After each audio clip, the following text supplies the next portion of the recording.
An HOA president sneaked into a neighbor's garage and dropped a $500,000 supercar off a mechanical lift. She claims she was fixing a safety hazard. The judge is about to drop the hammer. The garage was wide open, Your Honor. That lift is an industrial hazard. Kids could wander in. You trespassed into my home. I just hit the release valve to lower it safely. It slipped. Lower it safely? You didn't disengage the safety locks. The lift twisted and threw my 2005 Ford GT onto its roof. You crushed a $500,000 American supercar. Ma'am, you illegally entered a private dwelling and operated heavy machinery you don't understand? It's an honest mistake.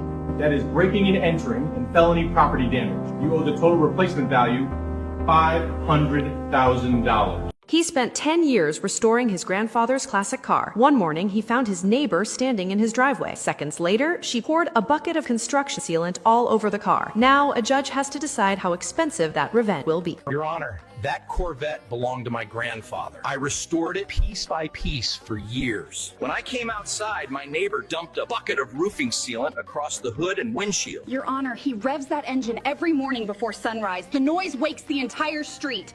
I just wanted him to understand how annoying that is. Destroying someone's property to settle a personal dispute is not frustration, Tekken. It is intentional vandalism. The defendant is responsible for the full repair cost and additional damages. This rich guy bought an abandoned airport right next to a farm. Now planes land there multiple times a week and the livestock are panicking. Watch the judge's reaction. My client purchased that airstrip precisely because of its proximity to his estate. We obtained all the required aviation permits. Yes, it had been unused for years, but the parcel is zoned specifically for aviation activity. And for the record, the airport was originally established 20 years before Mr. Ross built his farm. Sometimes he lands in the middle of the night, Your Honor. We're talking multiple flights a week. Every time a plane comes down that strip, dust blows across my fields and the cattle scatter. My milk production has dropped. When I started my farm there, what you call an airport was nothing more than an abandoned runway and a barn. Yes, you own the airstrip fair and square, and you have the right to use it. But the court must also take into account Mr. Ross's interests. Nighttime operations are prohibited from this point forward. A jealous neighbor dragged a heavy metal key down the side of a flawlessly restored classic truck parked in the driveway. He confidently denied touching the vehicle.